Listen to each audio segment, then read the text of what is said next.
Find a job you enjoy doing and you will never have to work a day in your life. And if YouTube is your dream job, then let me share with you 5 steps for launching your YouTube channel as a business. Number 1 is to set up your YouTube channel and other social media channels. Yes, you heard me right. It's actually the very first step to set up your YouTube channel because it's crucial to secure the name of your channel before anyone else could take it. And when setting up your YouTube channel as a business, there are 2 ways of doing this. The first way is to continue using your existing YouTube account, so you probably already have a Gmail and a YouTube account for watching videos. But if you want to do YouTube as a separate entity, as a business, then you might be better off creating a new Gmail and creating a YouTube channel with that one. What I did when launching my YouTube channel is I created a separate email, which I later used to register for other social media platforms as well. And that's for the same reason as before, to secure the brand, the name of your channel. So what I did with the new email is I created a Facebook page, an Instagram account. In terms of LinkedIn, for example, I continued using my personal account because all of my professional connections and history was over there. And another important step in establishing your brand is to buy a domain name that matches the YouTube channel name. A domain is the first thing you see on a website link, so mine is clementpaskalev.com. And if you're lucky enough to have the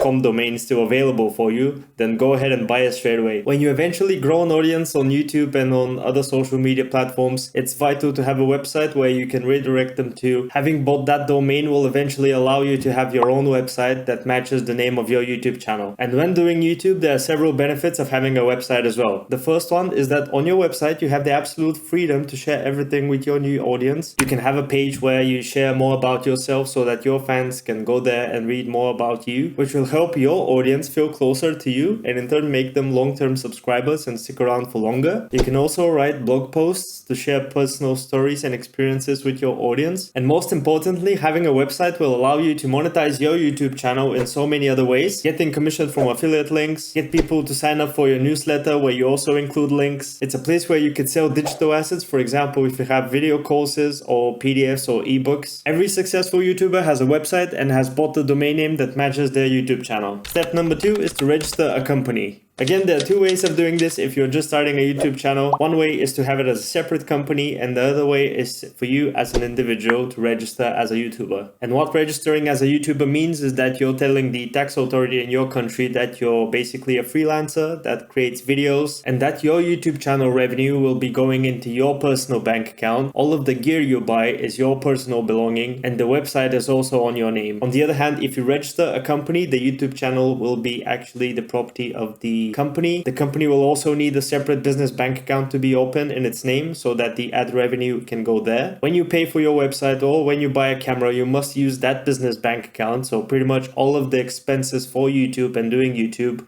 must be paid with the business bank account, because the YouTube is a separate company. Whether it's financially better to do YouTube as a person, as a freelancer, or as a company depends the country you're living in and the tax laws. It also depends on the amount of money that you're currently making, because in my situation, it's actually better for me to create a company than in the case where that YouTube money was going into my personal bank account. I would end up paying more tax. So that decision pretty much depends on your personal circumstances, and you do need to take into consideration that having a company has some other expenses along with it. For example, in most cases, you need an accountant to do the accounting for the company, whereas if you're doing YouTube as a freelancer, it's likely that you'll be able to do the accounting for yourself and submit the tax return each year. Step number 3 is creating a bank account. Regardless if you're a YouTube freelancer or YouTube company, in both situations, I do recommend you to create a separate bank account. In the case where you've created a separate company for YouTube, you're pretty much required to create a business bank account. The process of getting approved for a business bank account is usually a bit harder. When I applied for a business bank account for my YouTube company, the bank wanted a business plan. They wanted to know how much money I was about to deposit as a start. And then they also wanted to know how much money was going to go in each year in that business bank account. And since I did that before the YouTube channel was actually monetized, there was no actual money coming into the bank account. So I got rejected in several places, but I kept trying, so I found the bank that approved me and issued me a business bank account. What I would recommend to most people is to hold off on creating a separate company for YouTube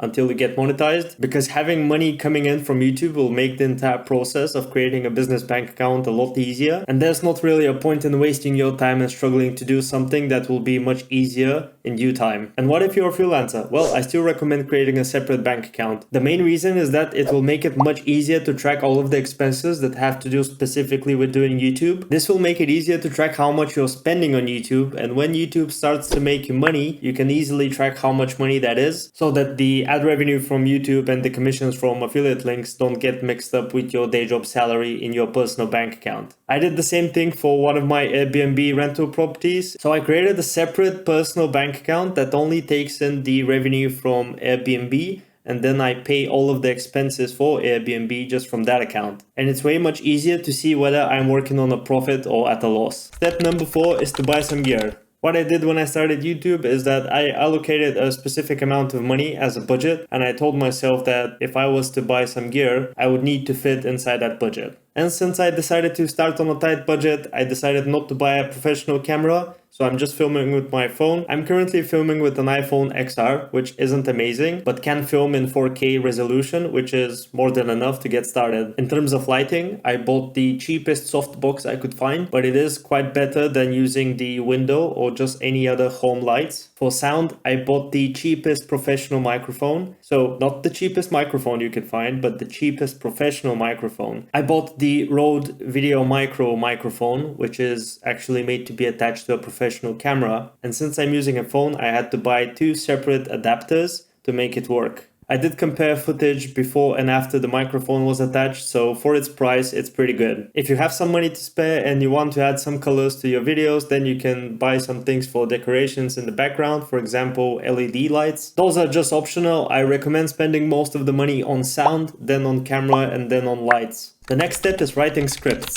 I highly recommend that before you upload your first video, you have a go at writing several scripts. Write the scripts, then record yourself reading the scripts out loud. And by doing this, I realized that initially my scripts are way too complicated and that nobody speaks like that or would enjoy watching for 10 or 20 minutes unless it's a documentary. So what happened is I wrote 8 scripts and then I had to delete 5 of them because they were not fit for a YouTube video. And before you start recording, make sure to have several scripts.